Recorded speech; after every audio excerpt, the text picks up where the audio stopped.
leader de Jean-Marc, c'est pour ça. Voiture Jean-Marc. Je suis tout informé que je lance le scénario, j'inclus la cellule.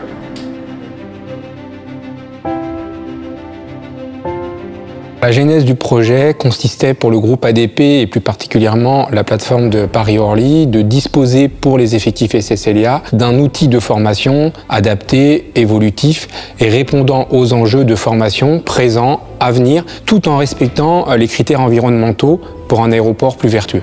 Je qualifierais l'organisation de la société Dragueur comme répondant à nos attentes sur plusieurs points. Le premier point, de sa proximité géographique par rapport au site de Paris-Orly. En second point, le fait d'avoir désigné un interlocuteur unique sur toute la durée du projet. Et enfin, en troisième point, le fait de disposer d'une expertise technique en matière d'outils de formation. Dans ce projet, j'étais le point de contact entre la maison mère et le client. Je suivais les entreprises sous-traitantes qui sont venues effectuer les travaux de montage de l'avion. Cette maquette d'avion est novatrice car elle regroupe plusieurs types d'avions, de par les spécificités des portes et des moteurs, côté Airbus et côté Boeing. Le fait que je sois présent tout au long du projet, lors des phases de montage, d'assemblage et de test, ont rassuré le client. On a pu s'appuyer sur une équipe d'ingénieurs dédiés à chaque tâche, mécanique, hydraulique, électrique et programmation.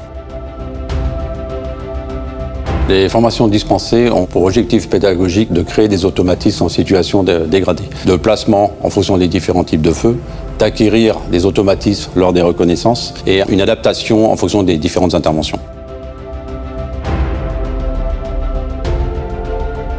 Cet outil nous permet d'approcher au plus près de la réalité terrain et de nous familiariser avec les diverses interventions auxquelles on est confronté. Le feu de train, le feu de soute, le feu d'APU, l'investigation en cellule et autres. Cet outil apporte en matière d'expertise un savoir-faire, une conception adaptée pour nos formations et en termes d'image, un projet respectueux de l'environnement. L'enjeu du projet était d'aboutir à un simulateur fonctionnel, adapté et fiable, répondant aux besoins des utilisateurs. Il n'y a pas d'utilisation carbonée.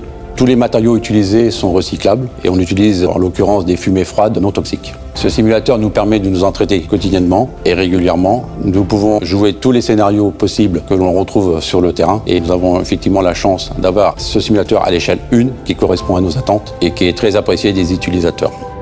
L'instruction des pompiers et des chefs pompiers du Rescue Firefighter Service d'Orly est permanente et quotidienne, avec des séquences d'instruction pratiques et théoriques dans des domaines tels que le secourisme, l'incendie, les techniques d'intervention sur avion, les interventions spécifiques et diverses.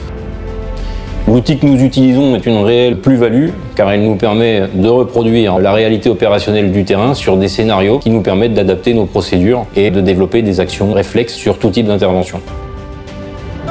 Alors ce simulateur est très réaliste, il est hybride, respectueux de l'environnement, il colle pleinement à nos engagements en termes de matière environnementale et il nous permet, dans un esprit d'exercice réaliste, de coller au plus proche des types avions que l'on rencontre à l'extérieur sur le terrain.